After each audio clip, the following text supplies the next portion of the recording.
Kozhikode medical കോളേജിന് എതിർവശത്താണ് Malabar scans and diagnostic service എന്ന സ്ഥാപനം. കരുനാഗപ്പള്ളി സ്വദേശി നിസാർ നൂറുദ്ദീൻ 3 വർഷം മുമ്പാണ് ഈ സ്ഥാപനം തുടങ്ങിയത്.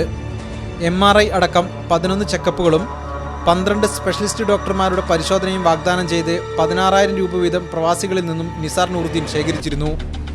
ഗൾഫിൽ വെച്ച് പണം നൽകിയ പ്രവാസികൾക്ക് കൂപ്പണുകളും നൽകി. ഈ കൂപ്പണുകളുമായി ടെസ്റ്റുകൾക്കും പരിശോധനകൾക്കുമായി എത്തിയപ്പോഴാണ് തങ്ങൾ വഞ്ചിക്കപ്പെട്ടെന്ന് പ്രവാസി കുടുംബങ്ങൾ അറിയുന്നത്. ആ കൂപ്പണിൽ പറഞ്ഞ പ്രകാരം സ്കാനിങ് ഒന്നും അവിടെ ഇല്ല. MRI സ്കാനിങ് മാത്രമുണ്ട്. പിന്നെ പറഞ്ഞ മാമോഗ്രാം ഇല്ല.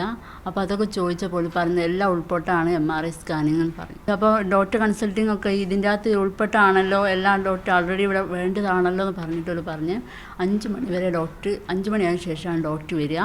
അതുവരെ കാത്തിരുന്ന് ഡോക്ടറെ കാണാം. ഡോക്ടർ ഇവിടെ എല്ലാം നാട്ടിൽ ലീവിന് പോയതാണ് പറഞ്ഞത്. വാഗ്ദാനം ചെയ്ത ചെക്കപ്പുകളോ സ്പെഷ്യലിസ്റ്റ് ഡോക്ടർമാരുടെ സേവനമോ ലഭിച്ചില്ലെന്ന് മാത്രമല്ല, നല്ല പെരുമാറ്റം പോലും ഉണ്ടായില്ലെന്ന് ഇവർ പരാതിപ്പെടുന്നു. കൂപ്പൺ തരുമ്പം പറഞ്ഞത് 12 ഡോക്ടേഴ്സ് ഉണ്ട്, അതിൽ നിങ്ങൾക്ക് ഇഷ്ടമുള്ള 3 പേരെ തിരഞ്ഞെടുക്കാമെന്ന് പറഞ്ഞു. ഇവിടെ വന്നപ്പോൾ ഡോക്ടേഴ്സേ ഇല്ല, ഒറ്റ ഡോക്ടേഴ്സും ഇല്ല. അപ്പം നമ്മൾ തന്നെ അതെങ്ങനെ നമുക്ക് ഡോക്ടറെ കാണിക്കാനുള്ള ഒരു ഇതെല്ലാം പറഞ്ഞിരുന്നല്ലോ, നമ്മൾ ഡോക്ടറെ കാണിക്കണം. നിങ്ങൾ നാളെ വരൂ, 5:30 വന്നോളൂ, ഡോക്ടറെ പുറത്ത് കൊണ്ടുപോയിട്ട് ഡോക്ടറെ കാണിക്കാം. തട്ടിപ്പിനിരയായ 21 പ്രവാസികൾ മെഡിക്കൽ കോളേജ് പോലീസ് സ്റ്റേഷനിൽ പരാതി നൽകിയതായാണ് വിവരം.